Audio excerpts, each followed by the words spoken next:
Hello, thank you for the opportunity to be here and to present on some exciting new things that are coming for cultural arts this year. So I'll just be reviewing we're making a lot of changes in our cultural arts division to our programming, taking into account trying to be more inclusive and diverse with our events. So we'll kind of go over all the exciting things coming up this year. So the first item that I'll be speaking about is the UA performance series. So previously we had our Music in the Parks summer concert series, which was Thursday evenings, and it was 8 concerts throughout the summer of June and July. We made some changes to this series to help increase attendance and to make them more inclusive and to provide more opportunities. These are our goals for our performing arts series. These goals were actually developed as part of our Music in the Park series last year with the Cultural Arts Commission. So you can see, diversity and accessibility to our events is important for us. So our events this year for our performances, we are narrowing them down to 5 large events, including the Labor Day Arts Festival, rather than just specifically concert events. So our first event will be kicking off in June. That will be Party on the Plaza. So that will take place here in our front plaza area and in the parking lot and in the grass area, kind of along the front of the building along Tremont Road. I'll talk about these individually as we go through. Music at Miller is going to be our second event in June, and this one's going to be focused towards families, so youth particularly focused on that. Our Arts on Arlington event, we're bringing that back again this year. Last year was the first year that we had that. And we're putting Labor Day Arts Festival under performance series since performance is a large component of the Labor Day Arts Festival. And then this Songwriter Social, which will be in October. So I'm just going to call it the alliteration series. I can't help myself. Sorry, Pints on the Plaza didn't. Pints on the Point. I wanted to, so we were talking about, we had a great deal of success at Arts on Arlington with having alcoholic beverages. It went really well. We're talking about if we can get approval from City Council to expand our ability to do this, having that for our event here as well. I wanted to call it Pints on the Point. Clearly, I guess I got overruled at some point. So, but that's okay. Sorry, Steve. It's okay. So the first one, Party on the Plaza. So this event, really utilizing the space here, we are recognizing that our large events have significant effects on our turf fields when it comes to sports. So trying to find alternative locations that are more accessible for people, and then also less damage to our turf fields for sports.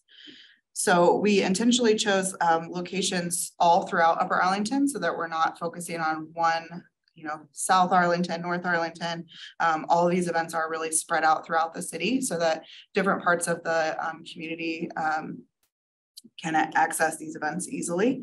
The great thing about this location is there is a COTA bus stop nearby. So those that don't have vehicle transportation, they can easily access this location as well as the bike paths along Tremont Road.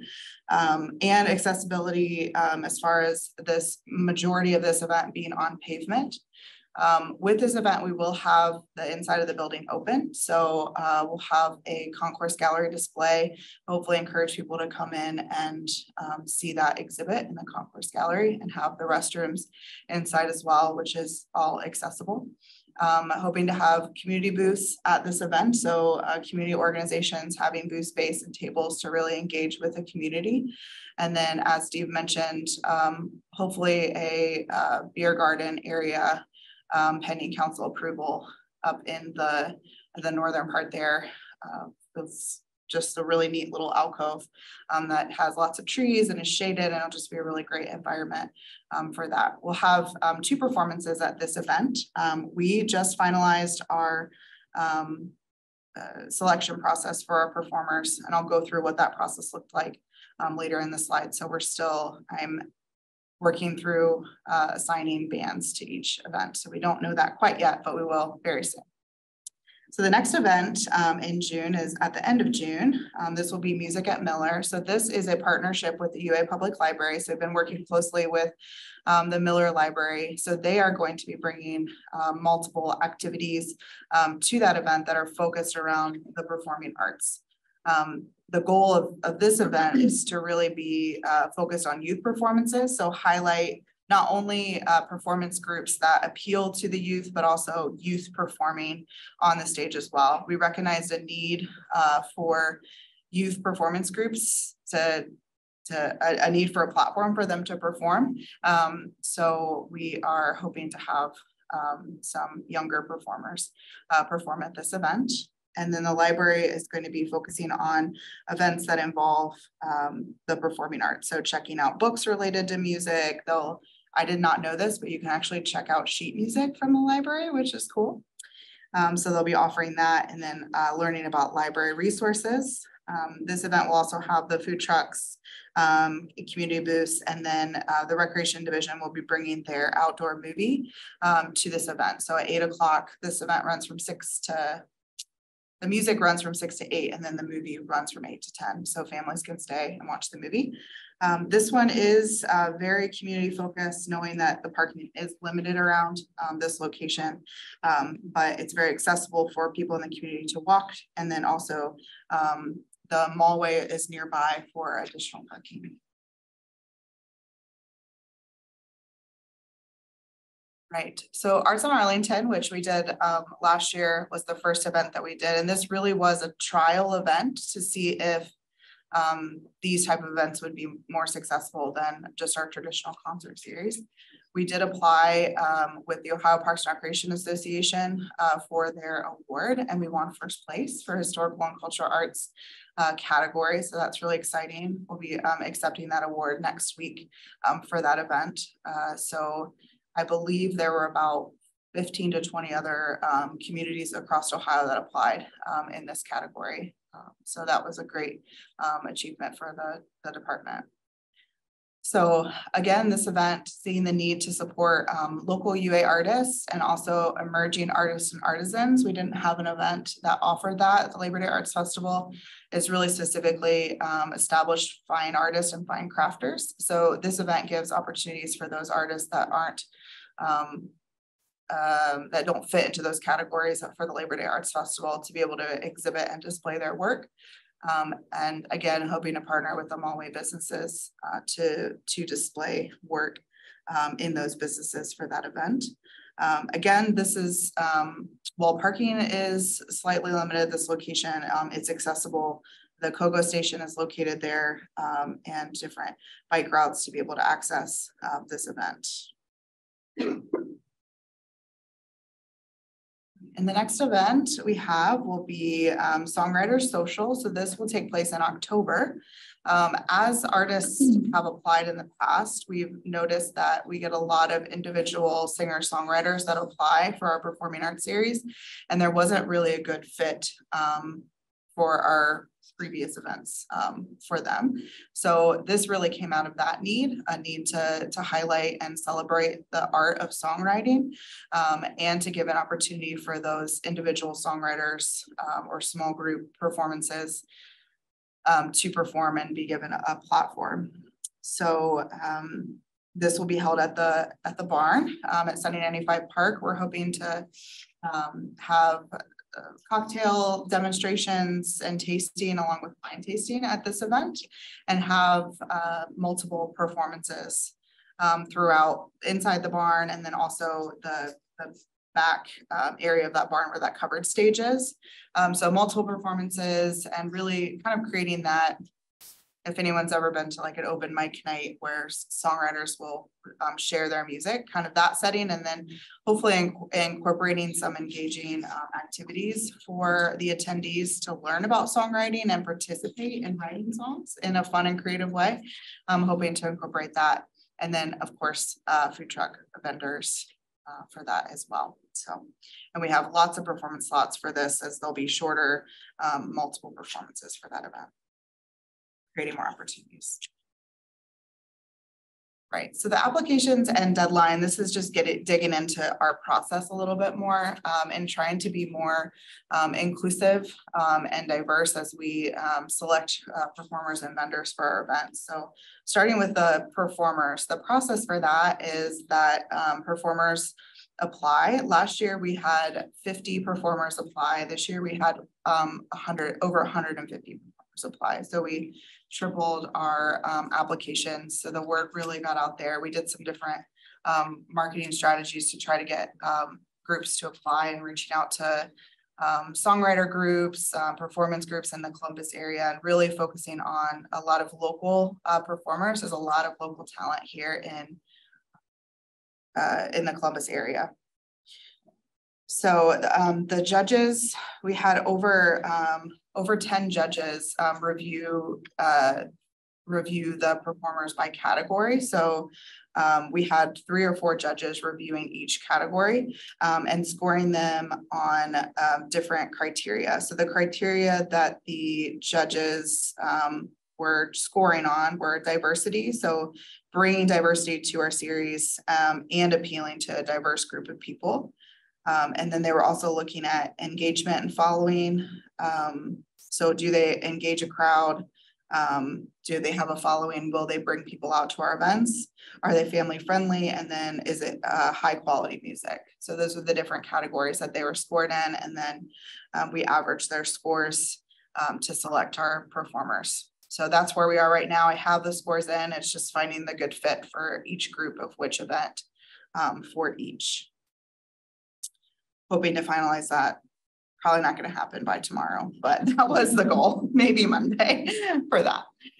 For our food trucks this year, I connected with the Central Ohio Food Truck Association.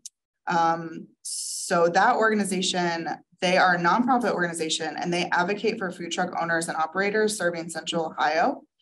They provide a platform for advocacy, communication, education for members and the community. So we felt that this is a really great partnership to alleviate some processes that were, if they're already doing it and they're doing it well, and they're doing it in a way that's equitable for all food trucks, we decided that that was a wonderful partnership. So we partnered with them, and the way that they run their scheduling for their food trucks is they post the events, and then the food trucks can schedule themselves.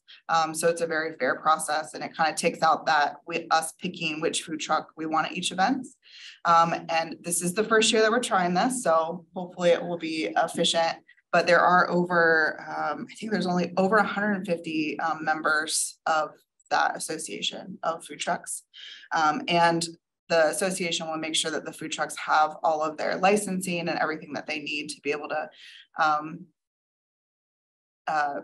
run successfully at our events. Question on the Food Truck Association. So are they a membership? They are. Association? So it's a low cost fee. So it's about $15 a month for the membership for that. And we are charging the $50 as we traditionally do for our performing arts events, and then $250 for Labor Day Arts Festival. And that I talked with the current president of the association, and asked him about our fees, if they're comparable or fair. And he said those are actually lower than what is typically charged, knowing that, you know, that's a very, very small percentage of what they're going to be making from sales at our events. I wonder if they have, I don't know if you've asked this or not, but do they have like breakdown on like the diversity of like their food trucks, like not only like racial and gender and all of that, but ethnicity and, you know, the types of food? Like, I don't know if they have it segregated like that. Yeah, I don't know if they, that's something that I can ask them if they have that broken down. They do have all of their members listed on their website. So I did kind of a preliminary. I always have such a hard time with that word. Like look over, and it was very diverse. And actually for the Party on the Plaza, I asked specifically for minority owned food trucks for that event specifically.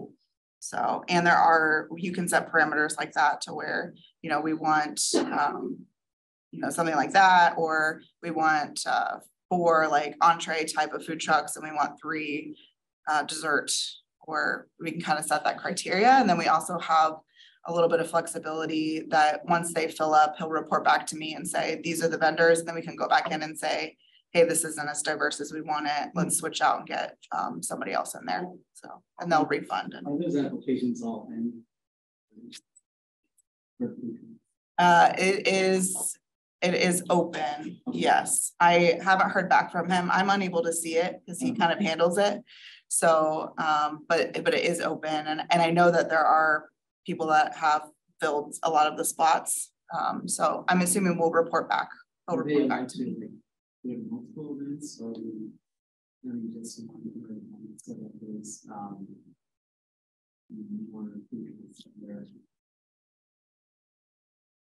serving, yeah.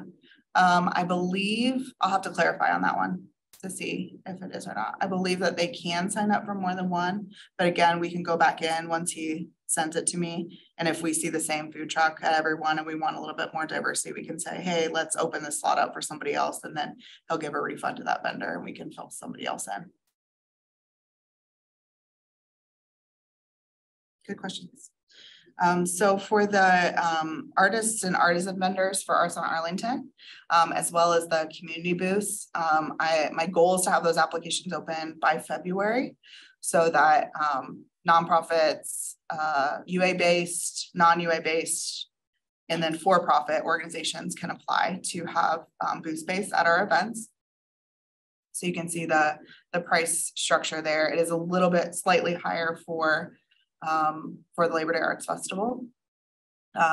UA-based nonprofits will get a discount for the space, and then artists are a little bit higher than the nonprofits, knowing that they're selling items to recoup that fee. And we'll do marketing to push that information to various vendors.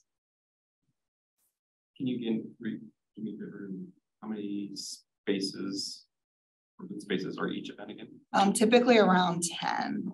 Yeah, Labor Day is going to be a little bit higher. I don't have that number off the top of my head, but yeah, 10 spaces at all of the performing arts events. Yeah, for each of them. What's included in the? Does it include a tent, include a table, include chairs, nothing? It doesn't. It's just the space. Trying to understand what it is. The space, yeah. So bring your own tent. Tents have to be weighted, 40 pounds per leg. It's not here to correct me on that one. But yeah, it's either 40 or 50 pounds per leg. But all that's included with the application of what's required. For Labor Day Arts Festival, we do give the opportunity for nonprofits to rent a tent. I will say that tent rentals are ridiculous right now. So it is very, very high. So bringing your own easy pop-up tent with weights is probably the best option for.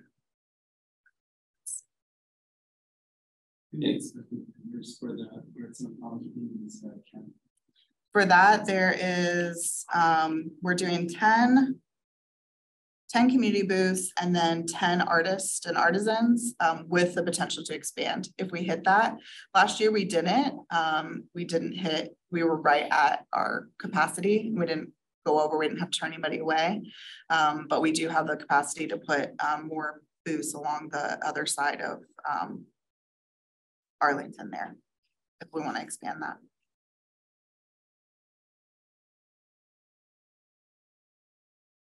Any other questions on applications or deadlines? It's just like, do we have a plan B in case of rain or anything like that? Or yeah, so for the event that's here, we can still have the performances inside. So we have that. For Arts on Arlington, that would be a rain or shine event. The only reason we would cancel that would be for like severe weather, like thunder, lightning.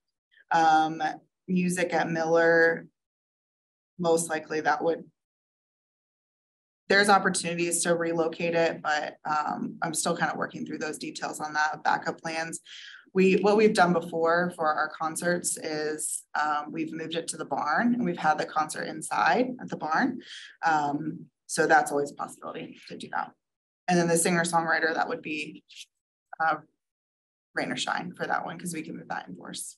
And is there a reason to have it on a Thursday, not like, over the weekend, Friday or Saturday? Or... Historically, we've done Thursdays for our concerts. So we've kind of gone with that. And knowing that the weekends is competitive with other events, a lot of times there aren't as many events going on Thursdays. So we see a higher turnout for that than on a weekend, when we're, especially the timing of it being during the summer.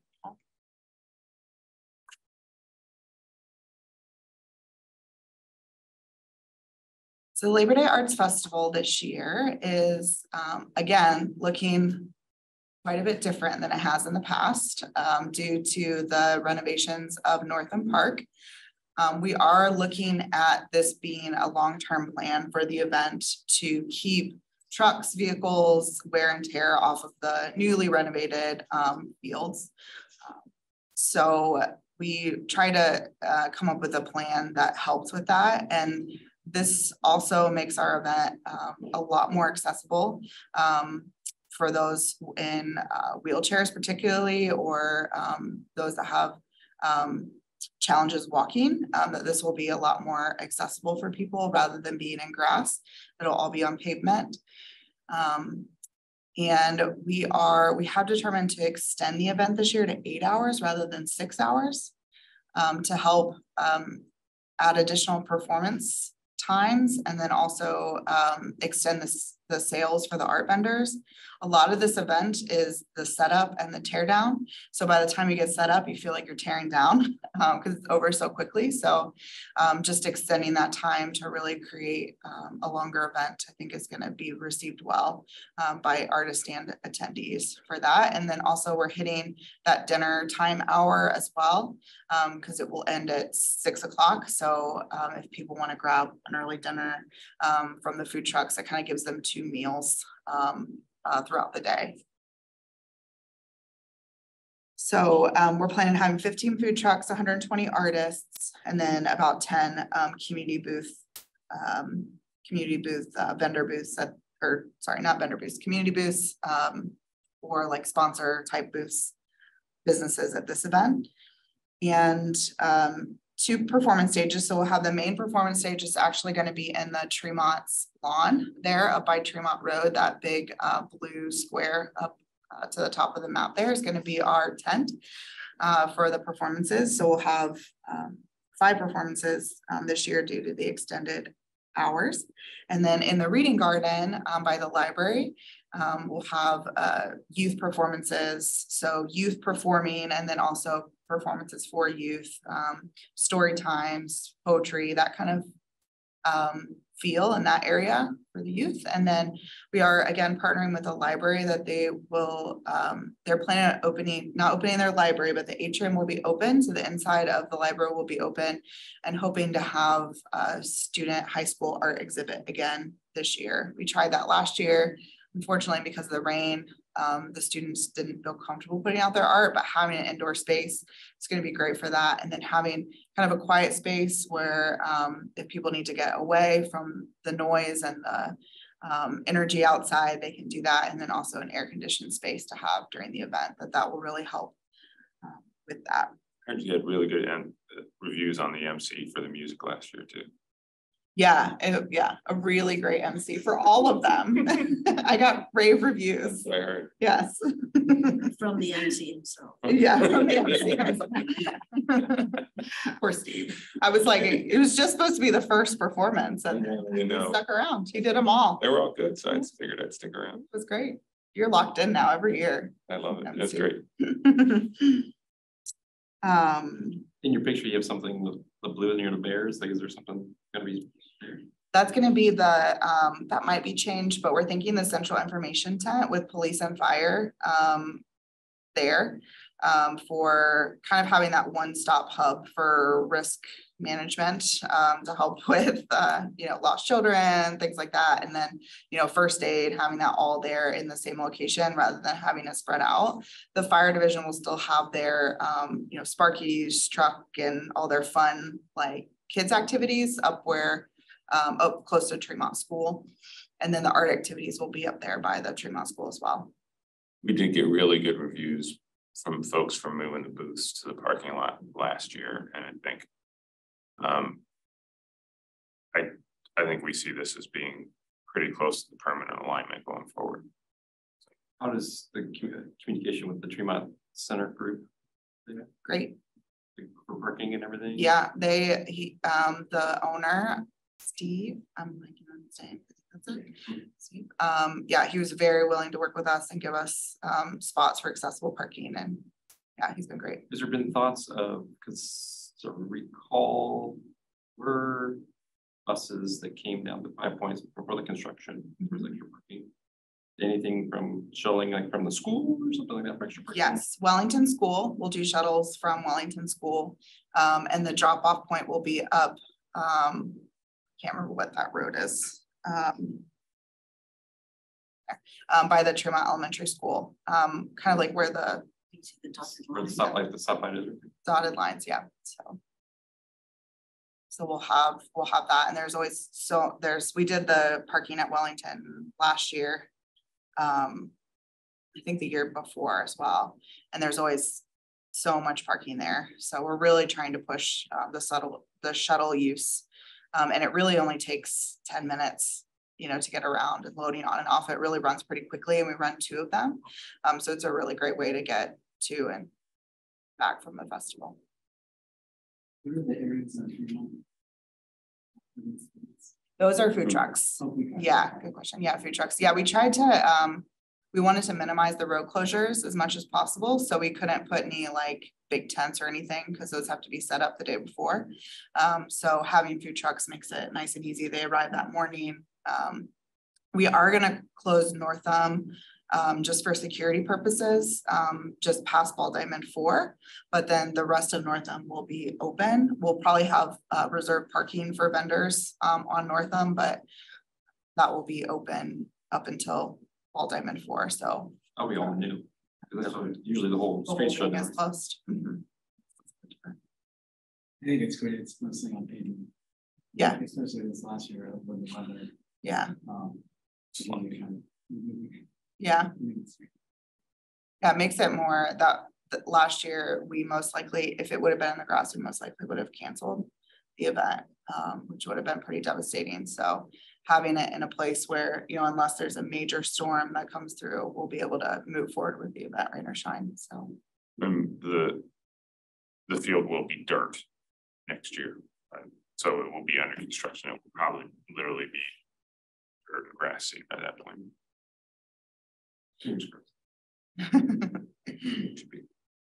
And in the future, when the fields are restored, just having that grass area for people to hang out and, you know, not having any scheduled or organized activities there, but just kind of creating that community feel, you know, still be available to the community.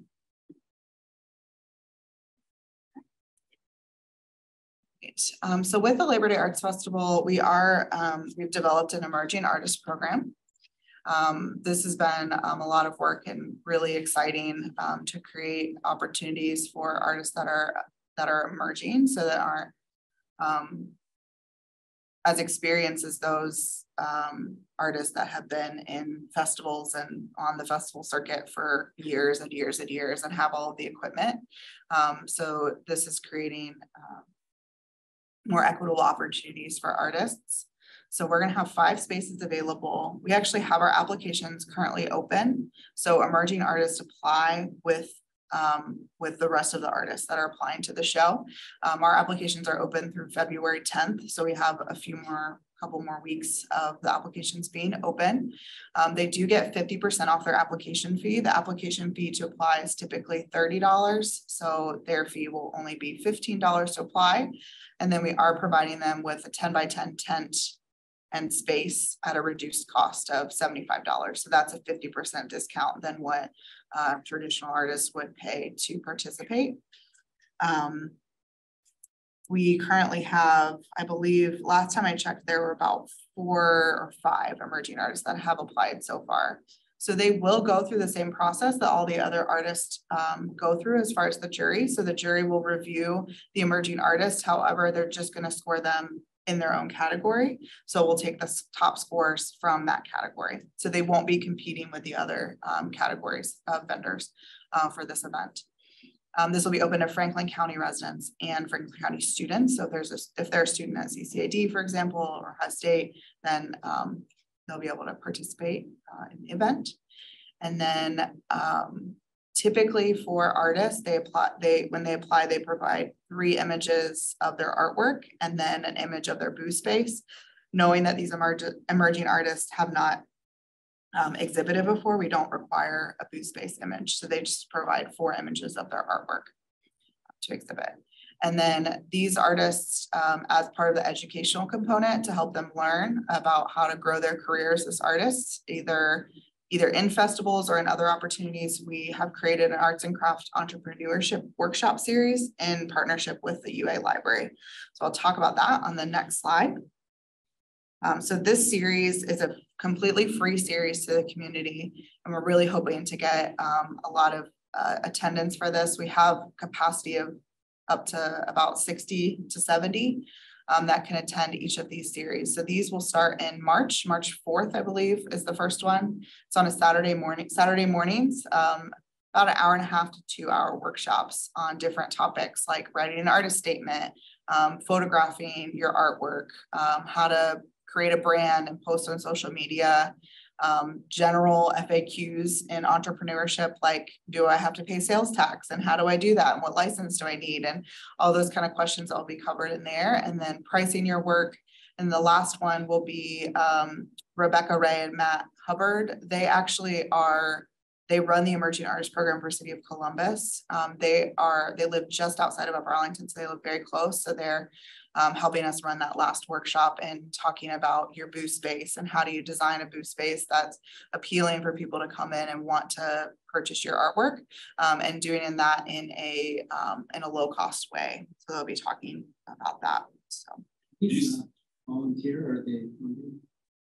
So they're funded. So we had funds that we designated specifically for this series. So we're paying each of the instructors, and then the library is covering, we're splitting the cost. So they're paying for half and we're paying for half. We felt like it was important to keep these as free workshops. And we had designated funds to be able to do that. Are you like pushing this out to the applicants for your, they all aware of this? Yes, so they're aware that if they get accepted into it, that they have to attend the last workshop, and then they could choose 2 other workshops to attend. And then we'll also share if there's any of the emerging artists that aren't accepted, we'll be sure to share this with them. We'll also most likely share this with those artists, all the artists that apply to the arts festival. We get a lot of people that apply and don't quite understand what's required to participate in the festival. So we'll send this out to like our arts database, which includes those artists that have applied. And anybody, in the community, we're just now really starting to promote this. We just really finalized these programs.